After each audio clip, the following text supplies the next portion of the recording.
Shalom. My name is Yadon Yasharal. I'm a brother YahNatan Yasharal. And we're doing Bible study today, and the title of today's Bible class is The Spoken Word. The Spoken Word. And sometimes we underestimate the power of our words, our speech, and the things that we say. We can speak life and we can speak death. And we understand that even in Genesis and Bereshit, Yah said, let there be light, and there was light. You know, he created life by his word, by his speech and the power of the Hebrew language. Our words are very meaningful. They mean things that even when you look at how our people say things in different languages, when we speak, there's just so much power. You listen to like the musicians, and you listen to our orators and our public speakers, even the ones that are saying foolishness when they're jesting or this, that, our words carry so much weight. So we're going to focus on that, and we're going to get into the purpose of our words and why we were given this power to speak with this authority. So we're going to open up in YahNatan, John chapter 1, and we're going to first take a look at in the beginning how this word was created and who the word was. So we're going to open up in John, YahNatan, chapter 1, and we're just going to read verses 1 through 18. And again, the title of today's Bible study is The Spoken Word. So we're opening up in John, YahNatan, chapter 1, and we're going to read verses 1 through 18. YahNatan, John chapter 1, verses 1 through 18. In the beginning was the Word, and the Word was with Elohim, and the Word was Elohim. The same was in the beginning with Elohim. All things were made by him, and without him was not anything made that was made. All right, so we see those first couple verses. In the beginning was the Word. So at the very start of things, when he said, let there be light, the word was already there before man was even able to speak this word. And who was this word? Well, it says it right there. And the word was with Elohim, and the word was Elohim. So the word is Elohim himself, but it's also with Elohim. So it's multiple entities that's reconciling into one Elohim, the only one true living Elohim. So who is this word that was Elohim and with Elohim? Go ahead. Verse 4. In him was life, and the life was the light of men. And the light shines in darkness, and the darkness comprehended it not. There was a man sent from Elohim, whose name was Yohanan, John. The same came for a witness, to bear witness of the light, that all men through him might believe. He was not that light, but was sent to bear witness of that light. That was the true light which lights every man that comes into the world. He was in the world, and the world was made by him, and the world knew him not. He came unto his own, and his own received him not. But as many as received him, to them gave he power to become the sons of Elohim, even to them that believe on his name, which were born not of blood, nor of the will of the flesh, nor of the will of man, but of Yahweh. And the Word was made flesh and dwelt among us. And we beheld his glory, the glory as of the only begotten of the Father, full of grace and truth. YahNatan bare witness of him, and cried, saying, this was he of whom I spoke. He that comes after me is preferred before me, for he was before me. So YahNatan not only spoke the word, but he also spoke of the word that was before him, but was also supposed to come after him. And again, in identifying who this word was, again, if we go back, in the beginning was the word was with Elohim, and the word was Elohim. And in him, this word was life, and this life was the light of man. So this word is literally the light of man. And this same came for a witness to bear witness of that light. And now it's talking about another man who was Yohanan, came to bear witness of this light, which was this word that also lit up all man. And he was in the world, this light. The world was made by him, but the world knew him not. So this light, this word also created the world. He came unto his own, but his own received him not. But as many as received him gave him power to become the sons of Elohim, even to them that believe on his name, which was not born of blood, nor the will of flesh, but the will of man, but of Elohim. So this light and this word also gave man the power to become the sons of Elohim. So that means the sons of Elohim are going to have this light that was in the beginning, which was this word that was in the beginning, that was part of Elohim, the Most High, but also with Elohim. So those that are born of Elohim, not of man, not of the will of man or flesh, all have this light and this word within them. So if you have this light and this word with them, what are you supposed to be doing with it? We see it right here. Yohanan bear witness of that light. That's what we're supposed to do, is bear witness of that light, which is that word, which gives us life, which is in man. That is what we're supposed to do with our words. Go ahead, finish that up. Verse 16. And of his fullness have all we received, and grace for grace. For the law was given by Moses, Moshe, but grace and truth came by Yeshua, Mashiach. Right, no man, because grace and truth was before Moshe. How Noah found grace and Moshe wasn't around. So that means grace was already here. Even Adam and Eve had grace. How did they have grace? Why they didn't die when they transgressed Yahweh's commandments and death came into the world. They didn't die immediately. They got a period of time before they died. And then you look at, again, to clarify who this word was, the word was made, verse 14, the word was made flesh, dwelt among us, and we beheld his glory as the only begotten of Father, full of grace and truth. So this Mashiach, he is that word, that light that was in the beginning. And this light that was in the beginning was there in the beginning before Moshe. Go ahead and finish that out. Verse 18. No man has seen Yahweh at any time. The only begotten Son, which is in the bosom of the Father, he has declared him. All right. So again, we see that in the beginning was this word. So when creation was started, this word was already in existence before the world was even being prepared. Because it says right there that the world was made by him, yet he was in the world and the world knew him not. So how he gonna make the world if the world was before him? So this word was there in the beginning. It was this light. It's the power to create comes from this word, this light. Something dead can't create something alive. So this life had to be here first. And this life is the light that goes in man that gives us life. And it's manifested into our physical words. So our physical words should match the light that's in us if we are the sons of Elohim. So let's go to Isaiah chapter 8. Yesharal chapter 8.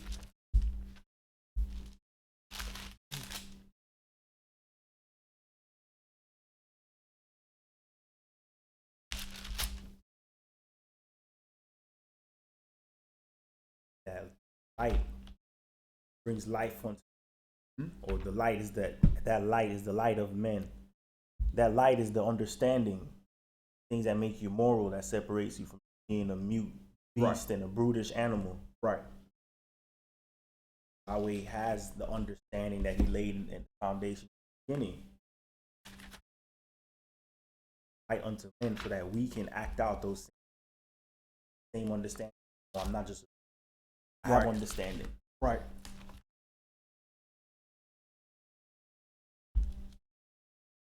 So we're at Yesharal, Isaiah chapter 8.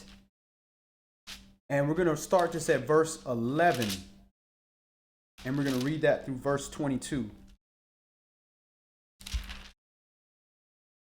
Isaiah, Yesharal, chapter 8. And we're going to read verses 11 through 22.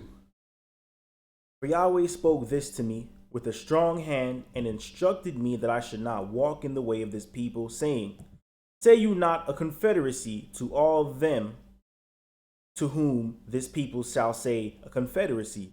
Neither fear you their fear, nor be afraid. Sanctify Yahweh of hosts himself, and let him be your fear, and let him be your dread. In other words, keep your mind on what gives you life, what truly gives you life. These things in the world don't really give you life. They're just a means to an end. It's just part of an endurance. But at the end of the day, your fear needs to be towards the Most High, where he says, I'm going to do this. If you do this in a good way, then that's where your focus should be. If he says, if you do this and you're going to get this bad result, that's where your fear should be. That's where your dread should be. Your fear and dread should be separated from the love of the Most High. I don't want to be separated from his love, because it's such a beautiful thing. The same person that created everything can grant all these things to me. He has the power to do so. So why should I put my fear in man, or put my fear in my own ability to do something, or put my fear in material things running out or going before? Because if we were in a situation where things weren't going to be provided for us, we would cease to be on this planet. We'd have been extinct. Go ahead. Verse 14. And he shall be for a sanctuary, but for a stone of stumbling, and for a rock of offense to both houses of Yasharal, for a gin and for a snare to the inhabitants of Jerusalem. All right, so he shall be for a sanctuary, a holy place for us to stay under his habitation. But he's also going to be a stumbling for for a rock of offense to the nation of Yasharal, because you can't stay in the sanctuary of Yahweh and still have defiled words, defiled behavior, mistreatment of his children, mistreatment of your own temple. He's going to deal with you. So these same things that are supposed to protect you, you're going to trip over these things, because you're going to be dealing with blindness and with deafness, because you choose to not esteem the things that are to bless you, because you're allowing these other things to be your fear and your dread instead of the Most High. Go ahead. Verse 15. And many among them shall stumble and fall and be broken and be snared and be taken. Bind up the testimony, seal the law among my disciples. And I will wait upon Yahweh that hides his face from the house of Jacob, and I will look for him. Behold, I and the children whom Yahweh have given me are for signs and for wonders in Yasharal from Yahweh of hosts, which dwells in Mount Zion. All right, so I and the children whom Yahweh have given me are for signs and wonders in Yasharal. And we are some of them same signs and wonders, because when people view us and they see how we were in the past, they say, well, what happened to this brother? Why is he, hold up, how did he get like this? This brother was right there next to me doing this wickedness. Now he's over here living a different lifestyle, or at least enduring, trying to live this different lifestyle. And then it's also a wonder when they see the world try to come against you and tear you away from the Most High and come get and separate you and treat you and hold you back. But then some kind of way you prevail.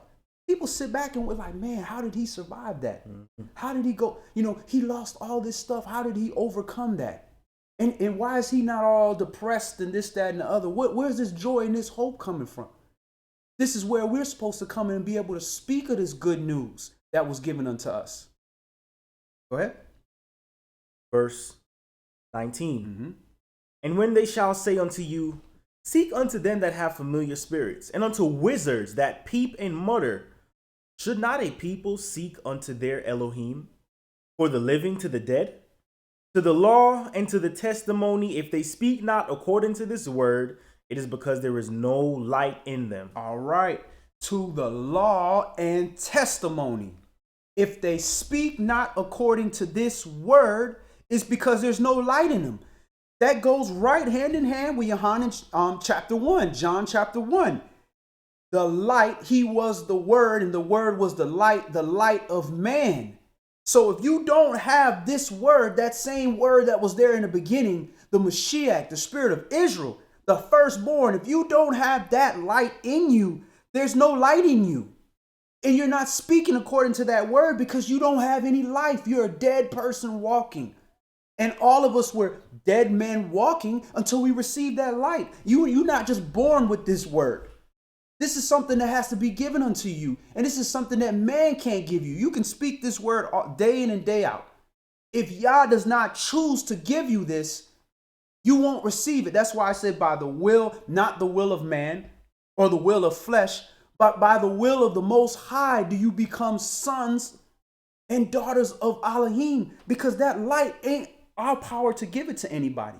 We can share it with you, but whether you can receive it or not, that's not our choice. If it was our choice, I'd have my whole family in here, all my friends, all my whole football team, everybody I knew that was cool with me. They'd all be in here receiving this light, and we'd just be a bright room. But it's not our decision. And this is why we can't be judges as well either, because we don't know who he's going to allow to share that light. We hope that he allows us to retain light. Go ahead and finish that up. Verse 21. And they shall pass through it hardly bestead and hungry. And it shall come to pass that when they shall be hungry, they shall fret themselves and curse their king and their Elohim and look upward. And they shall look into the earth and behold trouble and darkness, dimness of anguish. They shall be driven to darkness. And that's what happens when you are void of this light. You're void of the word. It goes hand in hand. If you a light, you gonna shine. You can't help that. That's your job. You're going to speak this word, and this word not going to be your words. It's going to be the same word that was there in the beginning. The same word that everybody that was here for the Mashiach and here to support the Mashiach, whether it was in the Old Testament or in the New, all spoke the same word, because that word was that life. And he had to make that word into flesh so that carnal man could understand this spiritual word better. By looking at a person that is physically the manifestation of the light of this word and saying, oh, so that's how I'm supposed to live. That's how I'm supposed to walk. That's how I'm supposed to apply that word. It's not cookie cutter. It's different for different situations, but it's the same standard. Let's move back. Let's go to Bereshit chapter 11. So we understand what this word was, who this word was, that it was here in the beginning, that it created everything, and that it gave man life. We understand that now. So now all this was done. There was a problem when man now decided that, you know what, I'm going to use that light for evil. I'm going to use that light to create wickedness instead of doing righteousness. And because of that, there had to be a change of things, because now where all this knowledge and wisdom and understanding and all this power in our speech, now when you have two people getting together with a wicked mouth and with wicked words, now they create even more wickedness, and now they corrupting even more people. So something had to be changed. So we're at Bereshit chapter 11, Genesis chapter 11, and we're just going to read verses 1 through 9. And the whole earth was of one language and of one speech. And it came to pass, as they journeyed from the east, that they found a plain in the land of Shinar, and they dwelt there. And they said one to another, go to, let us make brick and burn them thoroughly. And they had brick for stone, and slime they had for mortar. And they said, go to, let us build us a city and a tower, whose top may reach unto heaven. And let us make a name, lest we be scattered abroad upon the face of the whole earth. All right. So first of all, where did they get this understanding that they were going to be scattered abroad upon the whole face of the earth? Where did they get this from? Who gave them that idea that this is what was going to happen to them? And then also you look at, let us make a name. Who told you that the name that you had wasn't good enough? That the spirit that created you, the creator that put you forth on the earth and gave you life, Who told you that it was more important for you to have name and receive glory than them? This is something that had to have been passed down. This is something that had to be given. Go ahead. Verse 5. And Yahweh came down to see the city and the tower which the children of men builded. And Yahweh said, Behold, the people is one, and they have all one language. And this they begin to do. And now nothing will be restrained from them which they have imagined to do. Go to, let us go down and there confound their language, that they may not understand one another's speech. Yahweh scattered them abroad from there upon the face of all the earth, and they left off to build the city. Therefore is the name of it called Babel, because Yahweh did there confound the language of all the earth, and from there did Yahweh scatter them abroad upon the face of all the earth. All right. So originally this word was given. It was the light of man. It gave life. So for a man to speak to another man or another person, to speak righteousness and truth and light according to the ability to make life, it was supposed to be for a good reason. But man decided to use that power that he had and free will to now speak death, destruction into somebody. Because now you have this place called Babel, which literally means confusion, because now language has been confounded because death was spreading because of this evil conversation, this evil speech of these things that they were trying to do. So let's take a look at these definitions of these words here. So if you look at language, the Hebrew word for language that was used here was safa, which is H8193, safa, spelled Saphah. And that's from H5595 or H8192 through the idea of termination, the lip language. By analogy, a margin of a vessel, band, bank, binding, border, brim, brink, edge, language, lip, shore, side, speech, talk, vein, words. So you have a broad meaning here in the term language. There's more than just a speech, but a communication that's going on here. And now when you look at the word speech, everybody was of one language at this point. And now he confounded their speech. So let's look at the word speech. The word speech in Hebrew was the bar.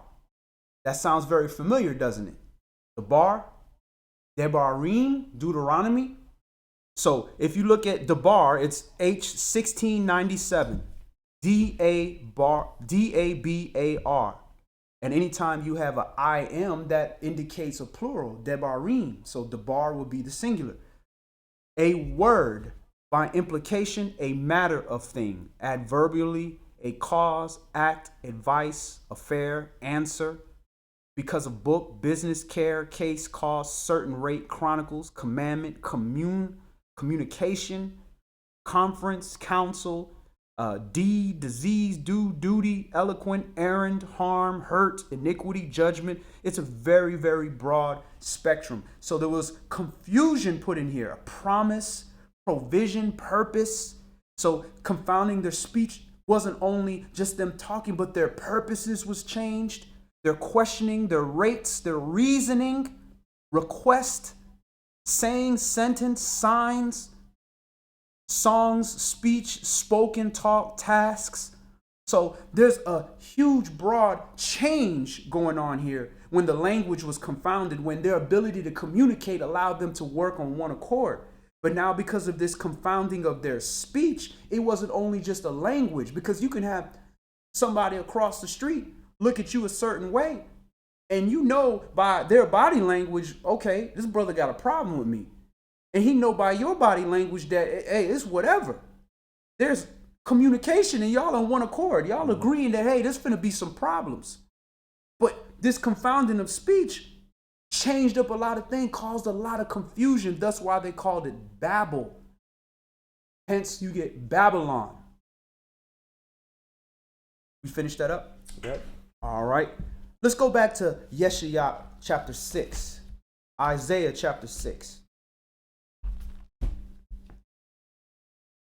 So you see just some of the the judgment that can come to you when you're not using your words properly. With us even getting into this book, we've already experienced that. When we get in trouble for something we said, or we said something that we shouldn't have said, or we said it in the wrong tone, or whatever, causes us to get punched in the mouth, or whatever the case may be, we've already experienced that when we're not using our words properly or in the right timing. Well, we see the consequences when people were using evil communication. Isaiah, Yesharal, chapter 6, and we're going to start that at verse 1. In the year that King Uzziah died, I saw also Yahweh sitting upon a throne, high and lifted up, and his train filled the temple. Above it stood the seraphims, each one had 6 wings. With 2 he covered his face, with 2 he covered his feet, and with 2 he did fly. And one cried unto another and said, Holy, holy, holy is Yahweh of hosts, the whole earth is full of his glory. And the posts of the door moved at the voice of him that cried, and the house was filled with smoke. Then said I, Woe is me, for I am undone, because I am a man of unclean lips, and I dwell in the midst of a people of unclean lips, for my eyes have seen the King, Yahweh of hosts. Then flew one of the seraphims unto me, having a live coal in his hand, which he had taken with the tongs from off the altar. And he laid it upon my mouth and said, Lo, this has touched your lips, and your iniquity is taken away, and your sin purged. Also I heard the voice of Yahweh saying, Whom shall I send, and who will go for us? Then said I, Here am I, send me. And he said, Go, and tell this people, Hear you indeed, but understand not, and see you indeed, but perceive not. Make the heart of this people fat, and make their ears heavy, and shut their eyes, lest they see with their eyes, and hear with their ears, and understand with their heart, and convert, and be healed. Then said I, Yahweh, how long? And he answered, Until the cities be wasted without inhabitant, and the houses without man, and the land be utterly desolate. So it's a little bit confusing here. You see, okay, well, he says, well, who do I have? What verse is that? That's verse 8. Verse 8. Whom shall I send, and who will go for us? Then says Isaiah, Here I am. I will go. Send me. And then now all of a sudden it's, well, okay, shut their mouth. Don't let them hear nothing, so that they can receive the judgment of this law. So when we put ourselves in such a state that Yahweh is done dealing with us, like, listen, ain't nothing. If I put any more force or power on this, I'm going to take away the free will of these people. So it won't no longer be me being worshipped. It be me being the slave master. So you know what? Shut their eyes, shut their mouth, so that they can see what it's like not having this word, not having this truth, and see the consequences of this. And look at Isaiah. He's still sent to go speak this word amongst the people. And when you got to go speak this word amongst the people, you speaking with the intent that somebody going to hear you. But at the end of the day, he's like, nah, they're not going to hear you. They're not going to see what you have to say. They're not going to care, and they're going to suffer. He's like, well, how long? How long? Well, till they be utterly desolate. So we have to keep that in mind. Just because we have an understanding of the word and we're speaking righteousness and we're speaking life to people doesn't mean that they're meant to receive that. Matter of fact, we already know from Zechariah that 2/3 of our people not going to get this word, not going to hear it, not going to allow it to change them. So does that mean that we just don't got to speak it? No, we still got to speak that word, because everybody had to have the opportunity to receive this light and reject the light. The same way people rejected the Mashiach when he walked the earth. Go ahead. Verse 11. Then said I, Yahweh, how? Oh, this is verse 12. Mm-hmm. And Yahweh have removed men far away, and there be a great forsaking in the midst of the land. But yet in it shall be a tenth, and it shall return, and shall be eaten as a teal tree, and as an oak whose substance is in them, when they cast their leaves. So the holy seed shall be the substance thereof. Right. Let's move on to Jeremiah chapter 1. So we see that a coal was put in his mouth and his iniquity was taken away. And you look at it, well, why would it be put in his mouth? A lot of iniquity comes right out of our words, because the words that come from our mouth comes from our heart. The thought process that we already have is already a manifestation. So when we speak life into people, that's what should be in our heart. We should have that light, that life of man should be in us, that when we speak, that's what comes out of our mouth. That's what's coming out of our heart. That light, something that can produce life to somebody, especially if you have that. Jeremiah chapter 1, and we're going to start that at verse 1. The words of Jeremiah the son of Hilkiah, of the priests that were in Ananoth in the land of Benjamin, to whom the word of Yahweh came in the days of Josiah the son of Ammon, king of Yehudah, in the 13th year of his reign. It came also in the days of Jehoiakim, the son of Josiah, king of Yehudah, unto the end of the 11th year of Zedekiah, the son of Josiah, king of Yehudah, unto the carrying away of Jerusalem captive in the 5th month. Then the word of Yahweh came unto me, saying, Before I formed you in the belly, I knew you. And before you came forth out of the womb, I sanctified you.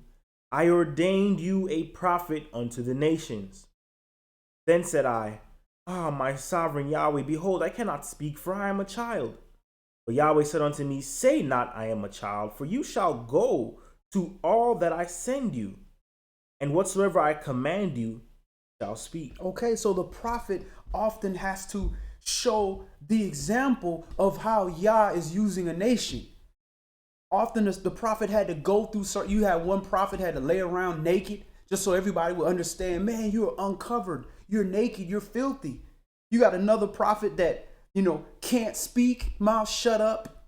You got another prophet here that got to stand out in front of a crowd and just talk constantly about the destruction of that nation. And you see here, Jeremiah is being used. Listen, I will put the words in your mouth. You a child. I'm going to show you that this ain't you speaking, because I'm not getting some Pharisee or some elder or some scribe to speak. I'm going to bring a little child, a young man who's not of age yet, that should have this kind of information and this kind of ability to recall scriptures.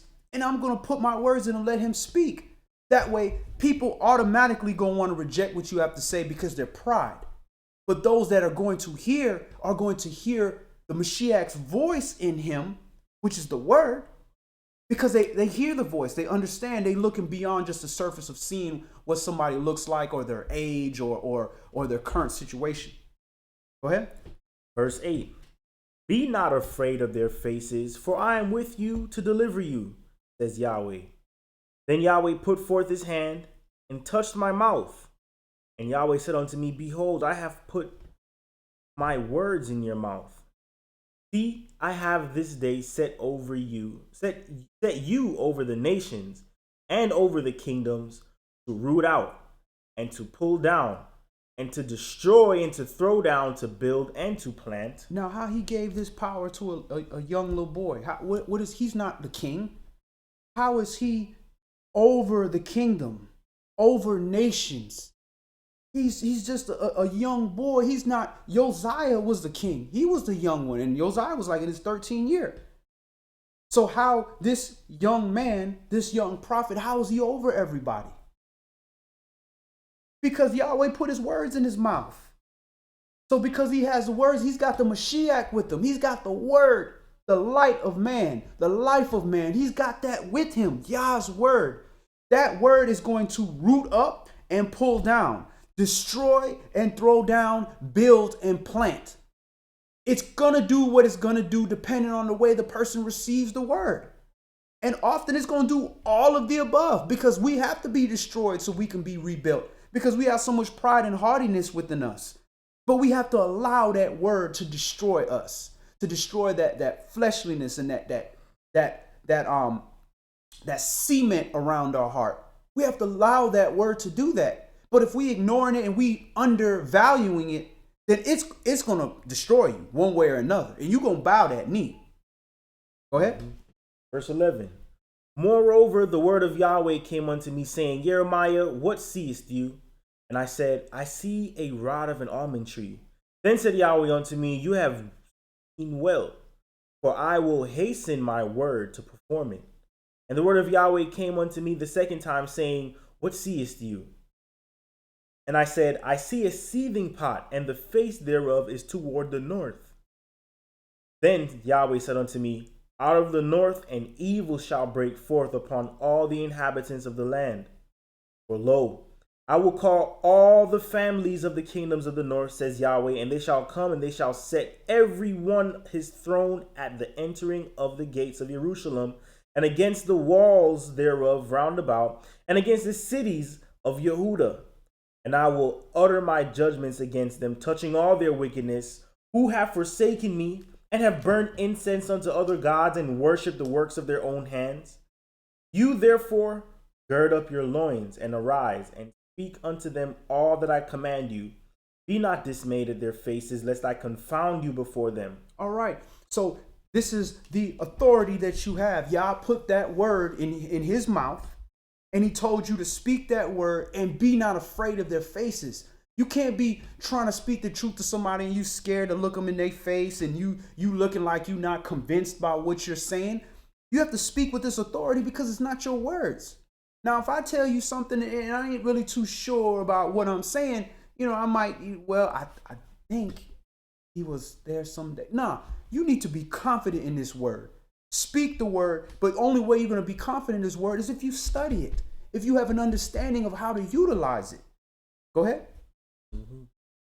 Therefore, for behold, I have made verse 18. Jeremiah chapter 1 and verse 18.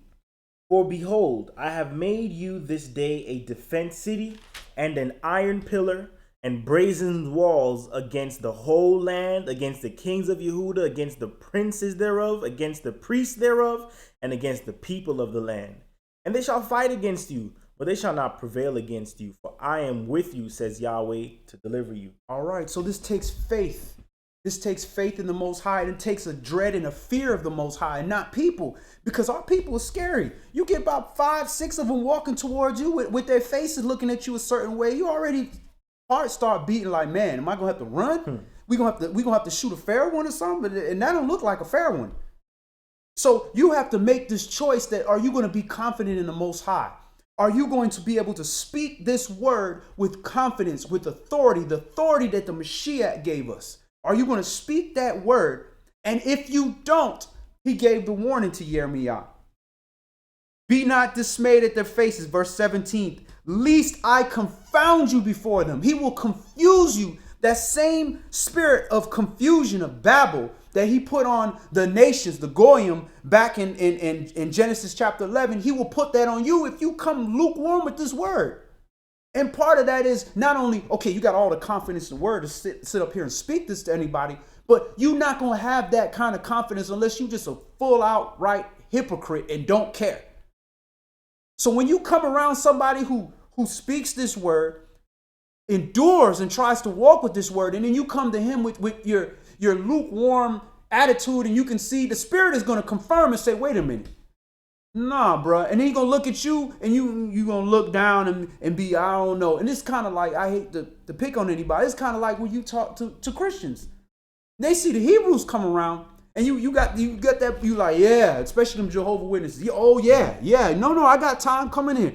The confidence go. Because they're like, man, I'm not living this word. Right. These people at least trying.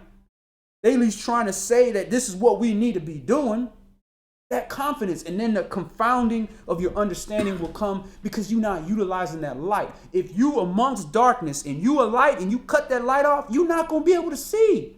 You're going to be in the dark. And this word is your light.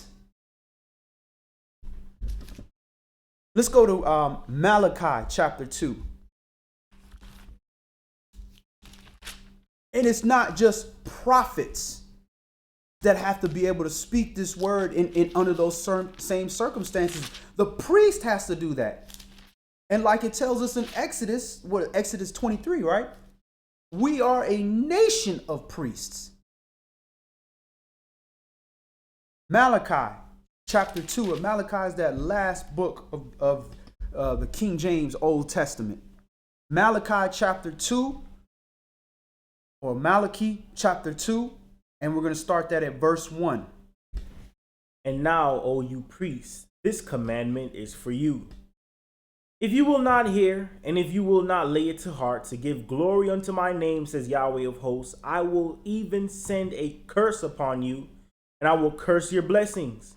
Yeah, I have cursed them already because you do not lay it to heart. Behold, I will corrupt your seed and spread dung upon your faces, even the dung of your solemn feasts, and one shall take you away with it. And you shall know that I have sent this commandment to you, that my covenant might be with Levi, says Yahweh of hosts. My covenant was with him of life and peace, and I gave them to him for the fear wherewith he feared me, and was afraid before my name. There goes that fear and dread that Yasharal was talking about. He said, let Yah be your fear and your dread. So in the beginning, Levi, he saw what happened. He knew what time he lost sons, all these type of things. So he knew what time it was. So he was like, you know what? Hey, the Levites, they were close unto Yah to the point they had to wear bells, knowing that, hey, I come in that holy place, or I go to burn that incense, or I go to do something, and I'm not coming in the right state, I can get taken out, like the ground to open up and swallow somebody.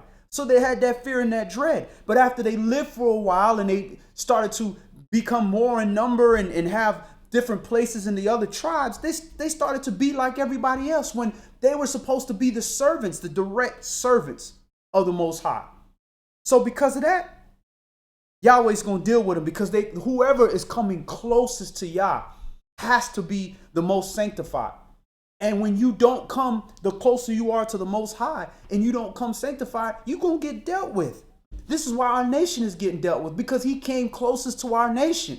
This is why they're able to do whatever they want and get away with it for a time period. So the Levites were chosen in place of the firstborn of all man and the firstborn of all animals. He said, no, just give me the Levites, and I'm going to give them to Aaron, and they're going to be the servants, and they're going to work, and they're going to come close unto me. So anybody coming close to him has to carry themselves in a certain way. So now he's dealing with his servants. Go ahead. Verse 6.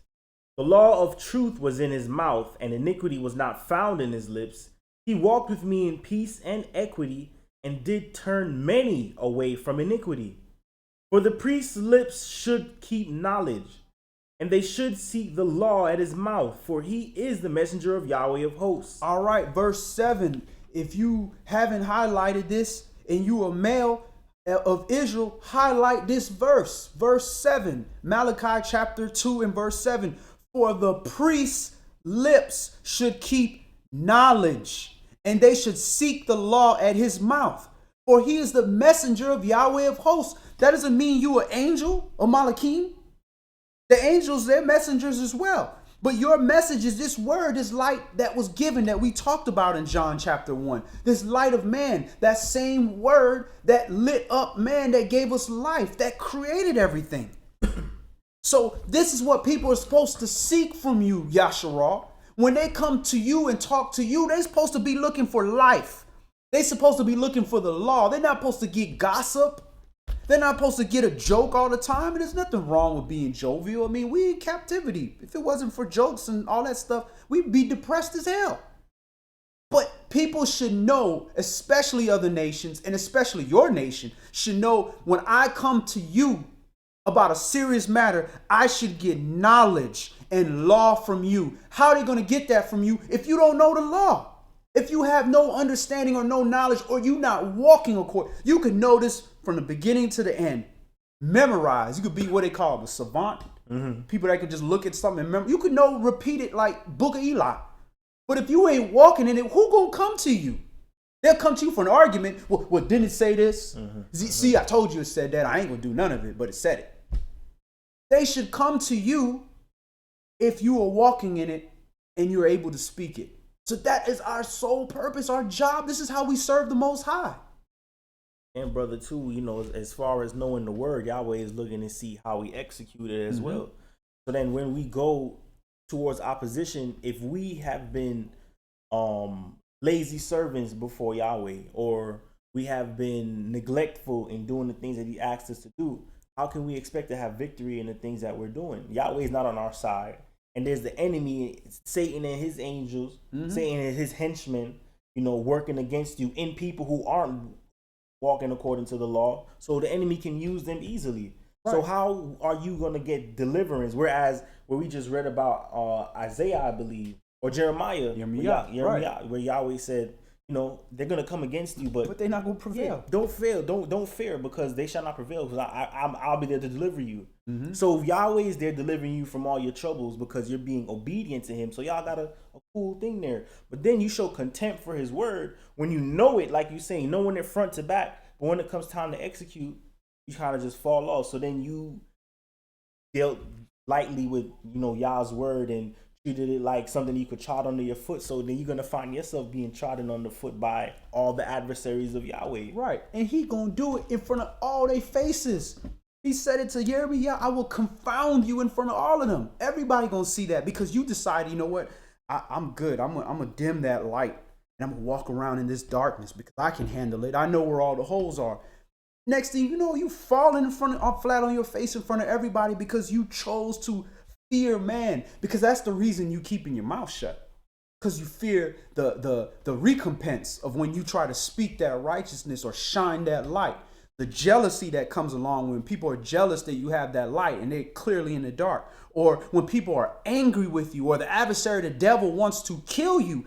But like Brother YahNatan said, he said, fear not, I will be with you. They won't prevail because I am with you. Your fear and dread has to be Yah. It can't be these men, or else you can't. Imagine you got a flashlight. You in pitch black. You cut on your flashlight, I don't know, it's kind of dark out there. I don't know if I'm going to be bright enough to shine in this darkness. I'm just two little LED bulbs. And you like, man, I don't give a damn. Look, I need to see something. Yeah. What you going to do with that flashlight? You'd be like, man, let me get rid of this. Just like a jam master, we call them guns that don't pop when they supposed to pop. Get rid of it. That's what's going to happen to us if we don't shine that light. Y'all will say, well, I don't need you. I need somebody that's going to shine in the darkness when I need him to. Malachi chapter 2 and verse 8.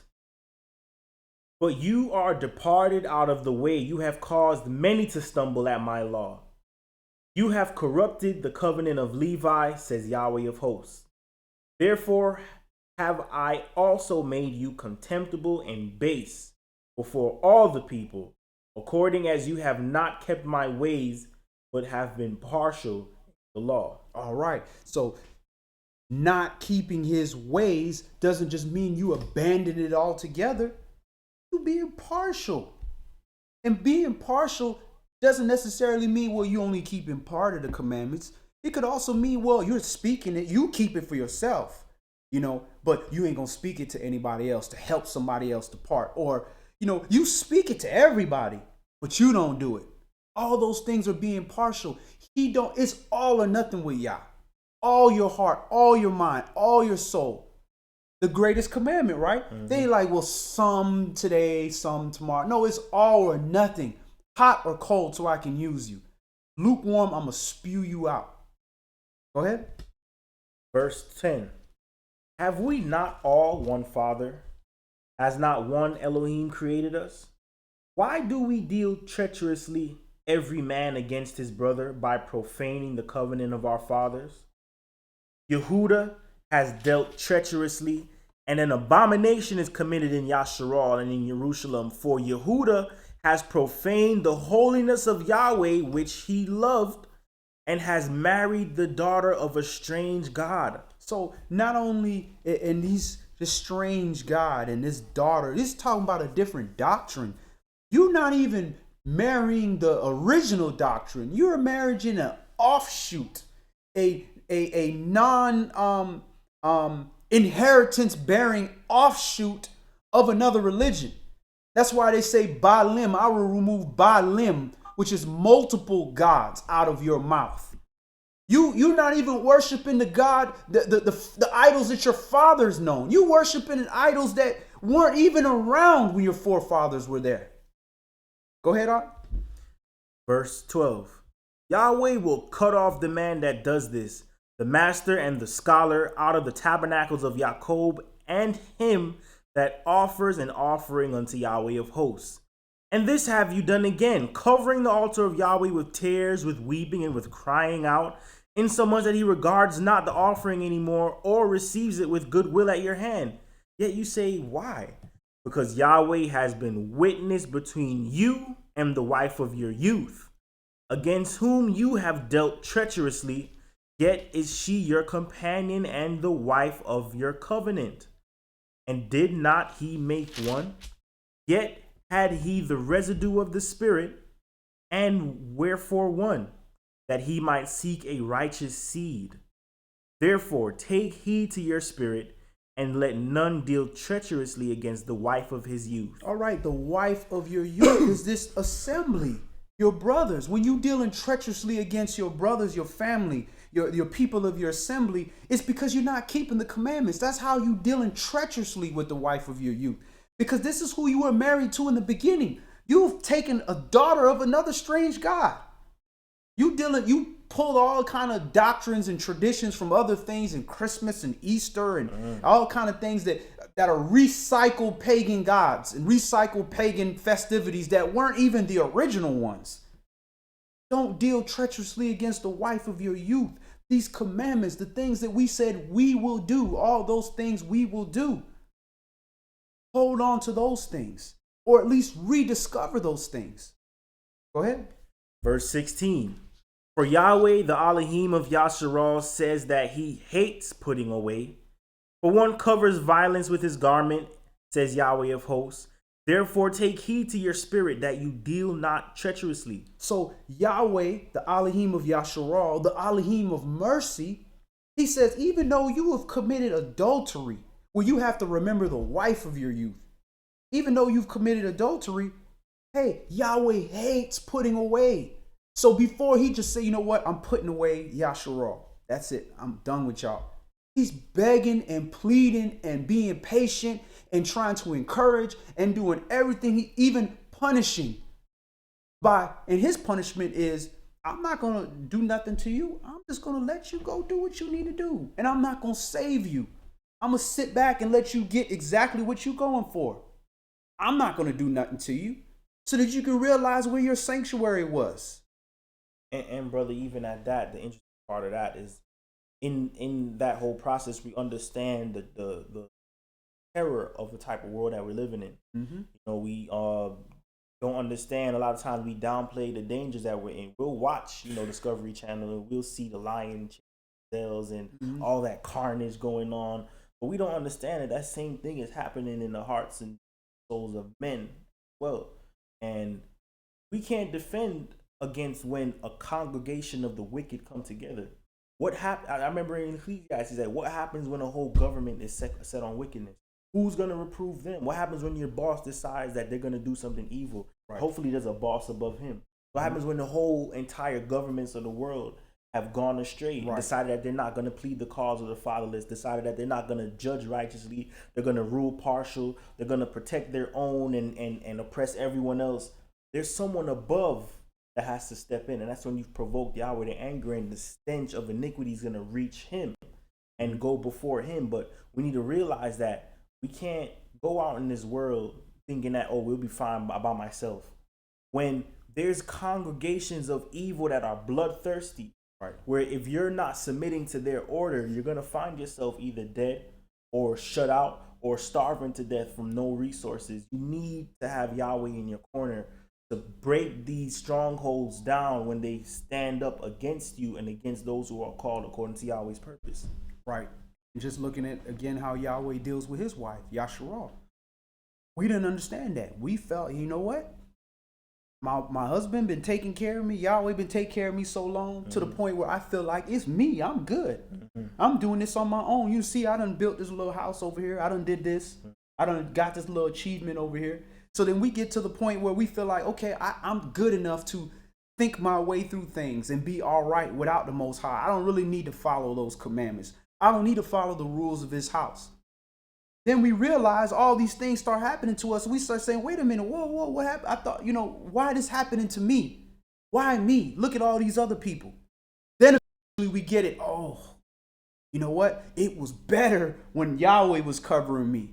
But think about the tremendous amount of mental fortitude and faith that the Most High, and it's easy for the Most High because he's the Most High. But the example of, you know what? I'm going to have to allow my wife to go do what she need to do so she can realize on her own. And the carnal man will be in the same situation of fear. No, something going to happen to my wife. But that's when, again, you have to put your fear and dread in the Most High and say, you know what? I got to lead by example. I got to show that this is the way that we are supposed to walk. And she needs to come out here and she needs to learn what it's like to not be under the covering of the Most High. And so be it. But that's a practice that the Most High was not asking us to do anything that he wouldn't do himself. This is why he said, man, look, I hate putting away. So he showed us the amount of mercy that we're supposed to have. Even through all this, when he dispersed us and allowed us to go into captivity across the earth, he still kept us. He still watched over us from a distance, but only as far as we would go in regards to the hedge of our commandments. And that concludes. This is verse 17, last verse. You have wearied Yahweh with your words, yet you say, wherein have we wearied him? When you say everyone that does evil is good in the sight of Yahweh, and he delights in them, or where is the Elohim of judgment? All right. Now, everyone that does evil is good in the sight of Yahweh. You don't have to physically say that.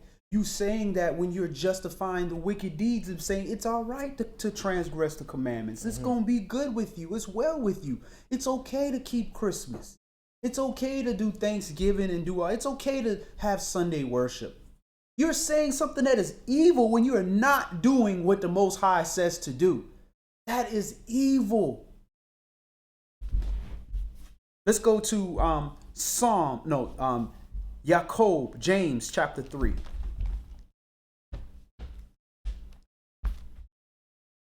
And a lot of times too, when that murmuring begins, we start, and Yahweh would hear Israel saying stuff that's kind of iniquitous, where they'll say, Yahweh lets all these other nations get away with doing evil, so it must be better for us to do evil. Similar to when Jeremiah went to rebuke the folks in Egypt, saying, look, don't stop these idol worship, stop making cakes to the moon, to the moon goddess or whatever. And they were like, no, we're gonna keep doing evil. What our forefathers did, and it was better for us.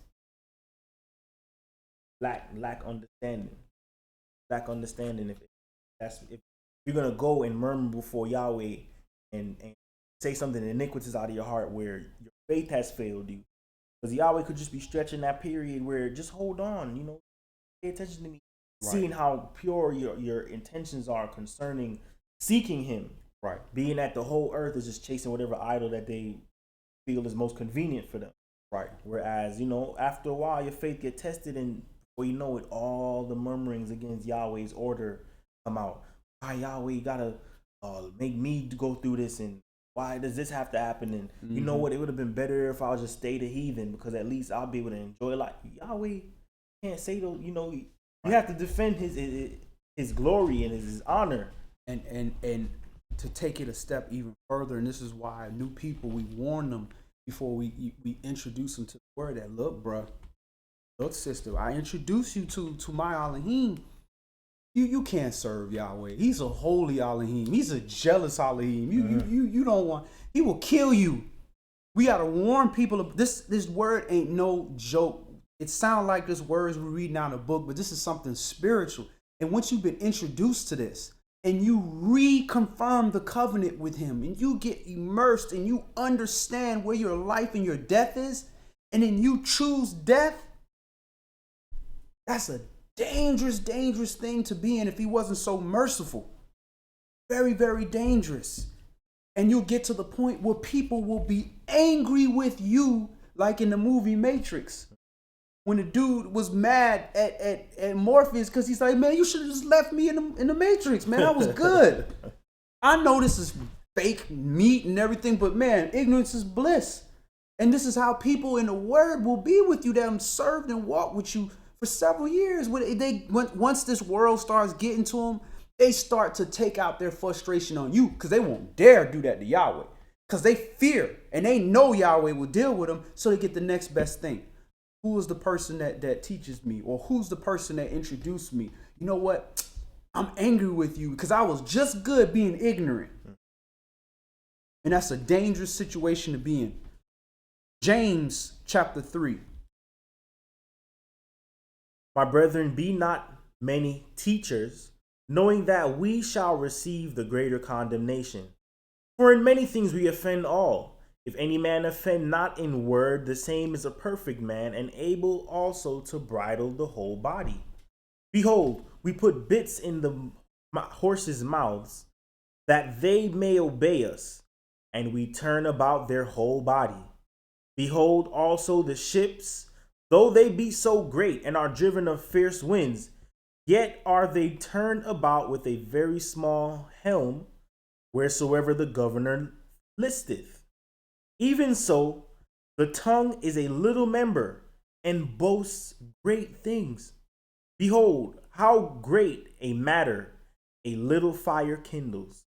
And the tongue is a fire, a world of iniquity. So is the tongue among our members, that it defiles the whole body and sets on fire the course of nature, and it is set on fire of hell. This is how dangerous.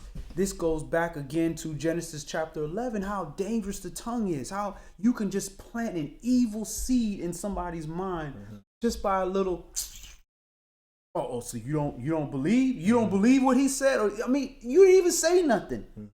The tongue is so powerful to the point where somebody could be set on death, and you speak a word to them, and they just receive life. They're renewed.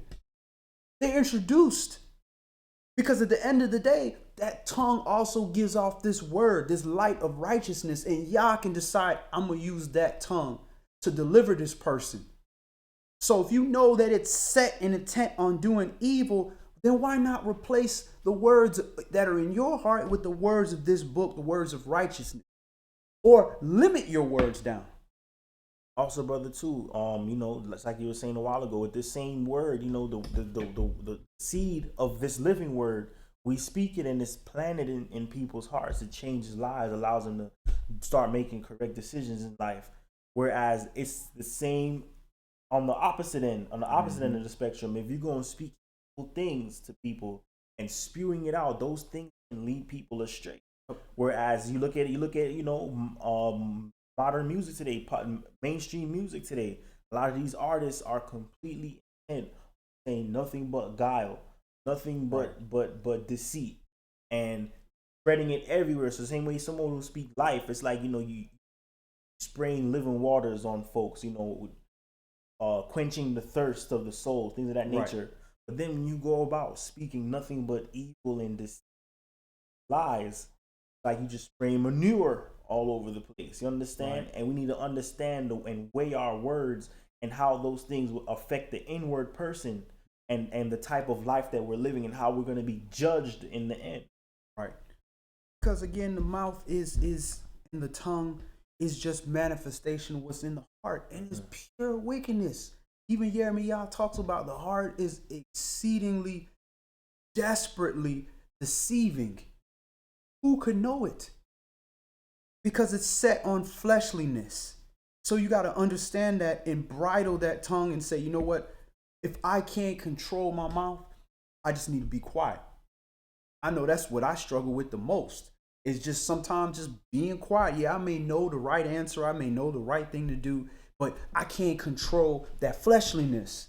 So I say, well, I know how to do this, and get myself in trouble, when sometimes you just need to ride that wave of emotion and just be like, you know what? Let me just ride it out. Let the waves calm a little bit. Then it's calm. Then okay. Then now I can get back on the water and say the things I need to say, because I have the right words, but my heart is not in the right state. That's difficult because that flesh is like, you got to say something right now. Yeah, brother, that comes with discipline and understanding that journey just never ends. And knots on your head. Go ahead. For every kind, verse 7, for every kind of beasts and of birds and of serpents and of things in the sea is tamed and has been tamed of mankind, but the tongue can no man tame. It is an unruly evil, full of deadly poison. Therewith bless we Elohim, and even the Father, and therewith we curse men which are made after the similitude of Elohim. Out of the same mouth proceeds blessing and cursing. My brethren, these things ought not be so. Does a fountain send forth at the same place sweet water and bitter? Can the fig tree, my brethren, bear olive berries, either of vine figs? So can no fountain yield both salt water and fresh. Who is a wise and endued with knowledge among you? Let him show out of a good conversation his works with meekness of wisdom. But if you have bitter envying and strife in your hearts, glory not and lie not against the truth. This wisdom descends not from above, but is earthly, sensual, and devilish. For where envying and strife is, there is confusion and every evil work. But the wisdom that is from above is first pure, then peaceable, gentle, and easy to be entreated, full of mercy and good fruits, without partiality and without hypocrisy. And the fruit of righteousness is sown in peace of them that make peace. Right. So again, if you go to verse 14, but if you have bitter envying, strife in your heart. So bitterness, envying, and strife in your heart. Glory not and lie not against the truth, because it's letting you know lying against the truth is going to come because of bitterness, envying, and strife in your heart. And it's actually called wisdom. That type of wisdom descend not from above, because you had to learn this. Again, if we didn't eat of that tree in the garden, we wouldn't have had the knowledge of good and evil. We would have just know how to be obedient. But now we have this wisdom that's not from above, that's earthly, sensual, and devilish, that's going to please the flesh. So it pleases the flesh for us to get revenge against somebody by having some kind of bitterness towards them. We can't physically do something to them, so I'm just going to be bitter in my heart. And it feels good to the flesh to be that way because they deserve that in our mind. And then envying of somebody. I deserve what that person has, or I should be doing that to them instead of them doing that to me. That's envying. And then all of that develops this strife in your heart. And once you have that strife in your heart, you're going to lie against the truth. Hand in hand, it's going to come. And that's how you know there's bitterness, envying, and strife in their heart, because they're going to lie against the truth. And how do you lie against the truth? You don't have to necessarily say that's not true. No, you don't have to keep commandments. Your actions are going to show it. You're going to start transgressing these commandments at a drop of a dime because of that bitterness and envying and strife in your heart. And then we don't connect those two. We don't connect those things. We just say, you know what, it's okay. I can handle this bitterness and envying and strife in my heart. No, you can't. It's going to manifest into something. Brother, it's interesting that's brought up because, the spoken word, that has to do a lot to do with the tongue, but there's the inward speech that happens too, how the spirit, intercedes with groans and things of that nature. And we might call a lot of things feelings, emotion. And sometimes coming into the word, these things get confused. There's a little babble going on within the spirit itself. There's confusion there. So you might feel bitterness and you might feel jealousy and envies. And feel the need like this is the spirit talking. Right. And want to act out on that like, I don't like that person, but you just don't know why. But it's not necessarily a spiritual reason. Right. And we need to start, when you come into this word, you have to start understanding how to separate, emotion from the spirit, the fleshly inclination, which is envy and hatred and stuff like that, and learn how to separate it from righteous inclination, which removes and studies the emotions and says, all right, I need to start splitting this up because there's hatred here, But it's not. That's not. This word is telling me that's not a spiritual thing. That's not a righteous thing. And you have to take that and put that to the side. Like, okay, I'm gonna have to remove that from how I make my decisions.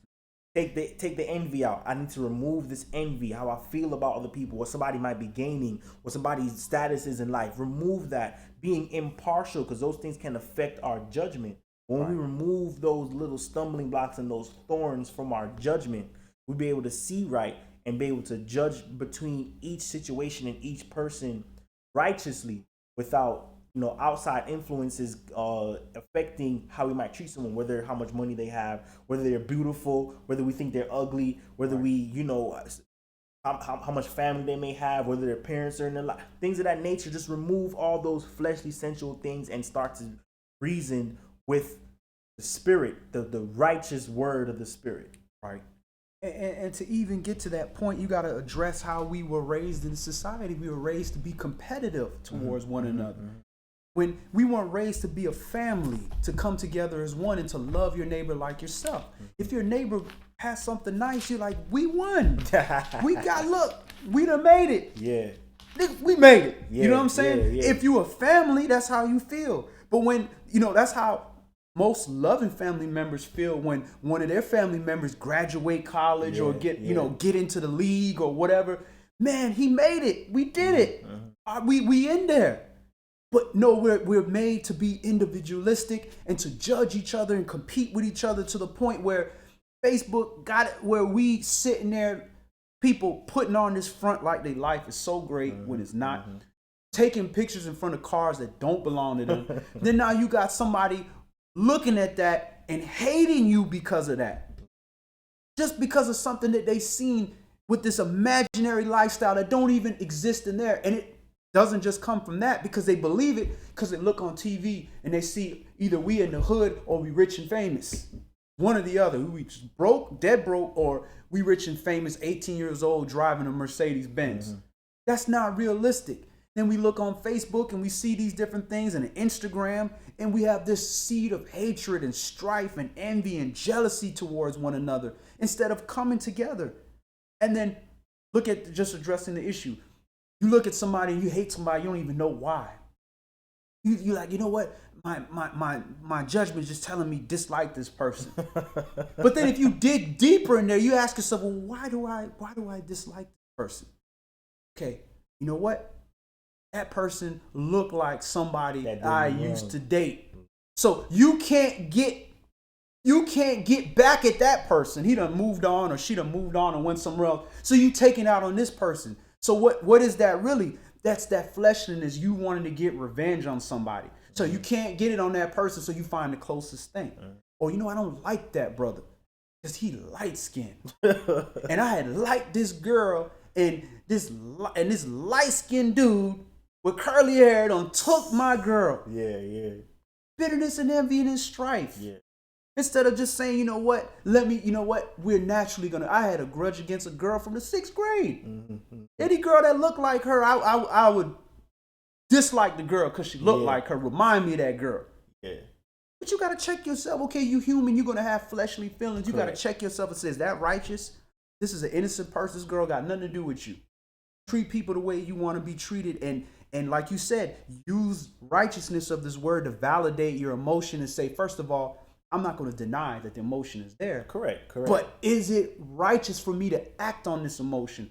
Or is it righteous that I have this emotion and it needs to be used to protect me from something?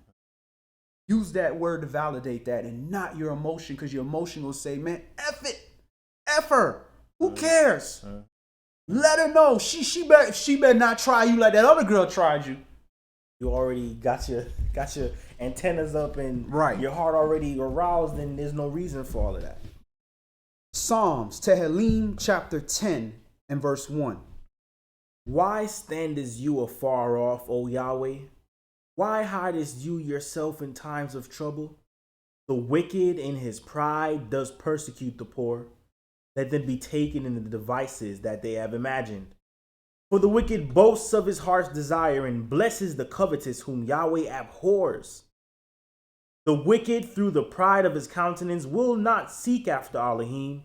Elohim is not in all his thoughts. His ways are always grievous. Your judgments are far above out of his sight. As for all his enemies, he puffs at them. He has said in his heart, I shall not be moved, for I shall never be in adversity. His mouth full of cursing and deceit and fraud. Under his tongue is mischief and vanity. All right, so this is the type of things that are manifesting from his heart, and his wickedness just lets you know that he's a non-commandment keeper. He's a covenant breaker. He don't keep these commandments. Now you seeing what comes out of his mouth: cursing, deceit, and fraud. Under his tongue is mischief and vanity. So one of those things we see here that in this society, a Christian religious belief is, somebody uses so-called cuss words, that is somehow making you an unholy person. Now, if you're offending somebody, yeah, that's not right. Treat people the way you want to be treated. You don't want somebody to come around with a pork chop, you're an Israelite, and have pork chop and eating it. Be like, man, that's disgusting, man. That's offensive to me, bro. You gonna eat a pig, swine, an unclean animal? I don't even want to smell it. But that's his right. If he want to do that, he a heathen. He want to do that. That's his right. Just don't do it in front of me. Cussing is the same way. People go sit here, the same overly religious people will sit in front of you, talk about, they don't like you saying certain words, but then turn around and watch movies with cussing, go to comedians and do all this type of stuff. Let's look at the cussing that they're talking about in this from the Hebrew understanding of what they call cussing. So if we look at this Hebrew word for cussing, it's a very interesting word. It's H423, Allah. A-L-A-H, Allah. And I thought that was very interesting that it would be sounding almost the same as the word that they use for a Muslim title for the Muslim God.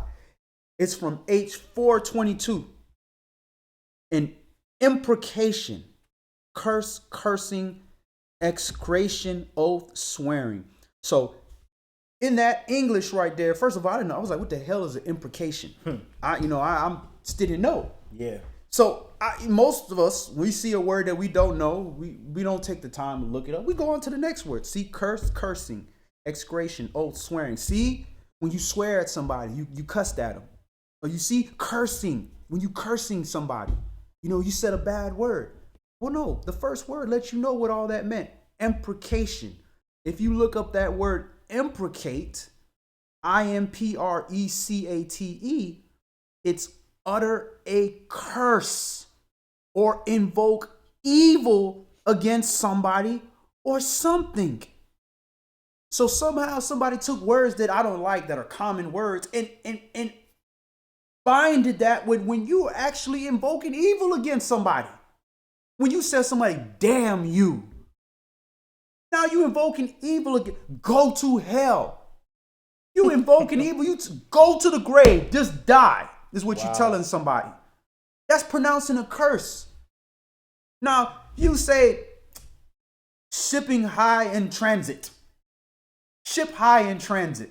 You say that. Okay, it's a common word, but how are you invoking a curse against somebody? You know what I'm saying?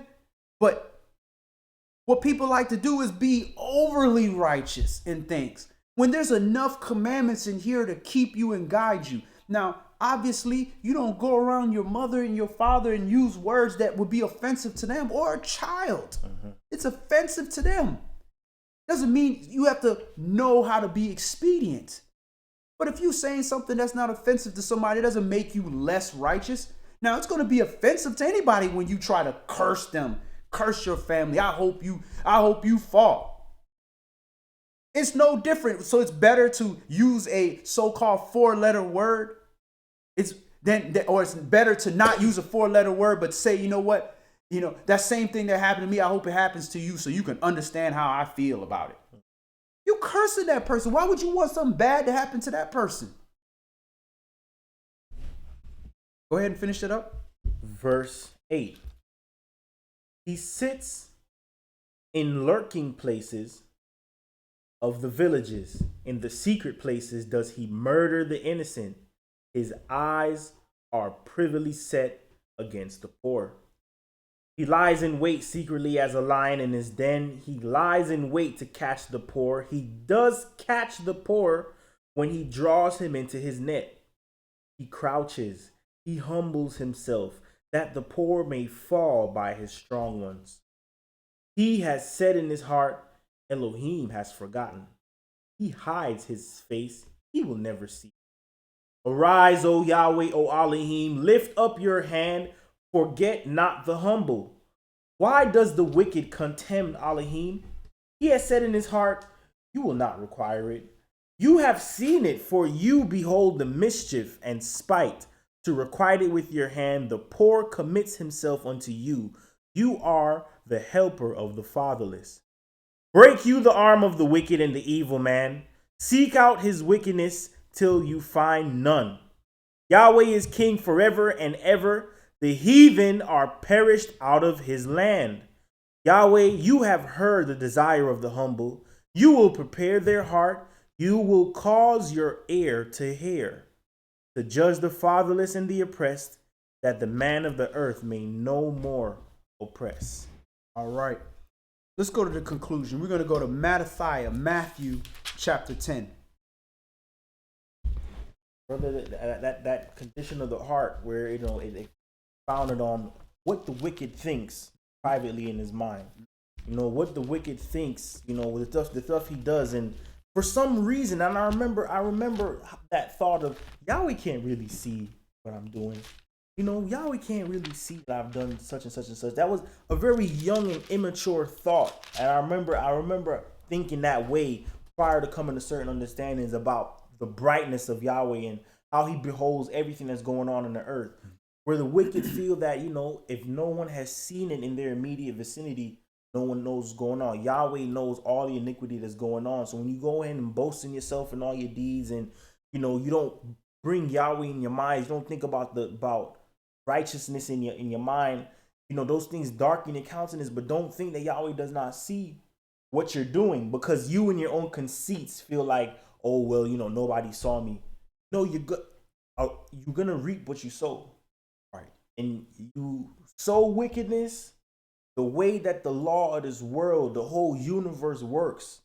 When you sow wickedness, you're going to reap wickedness. Right. You show yourself to be an evil and hateful person, Yahweh's going to show you what evil is like. Right. I mean, all those things, these are universal laws. Universal. This wickedness that's in your heart.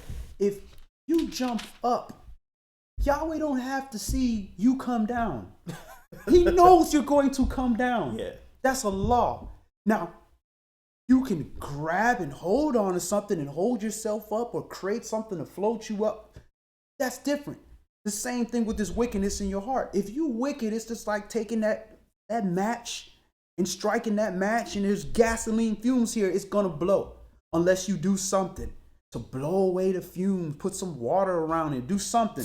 The wickedness, you have to do the same thing.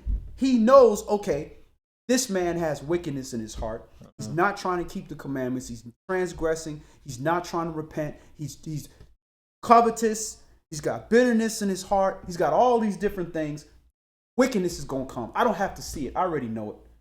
It's already happened. Why? Because you're not doing anything about it. So that's why he turns away his eyes. He don't need to see you. He already knows what's going to happen because it's a universal law. Brother, everything you mentioned just a while ago, you might kind of overlook it, like, just this is something we talk about all the time, righteousness and doing the right thing and, not lying. And I mean, but those things are the light of men. Understand? Those are the things that remove a man from his base knowledge to, okay, I think I could lead. I think I can judge righteously. And would you believe that in the beginning, Yahweh created those for us to understand? It was never his will for us to be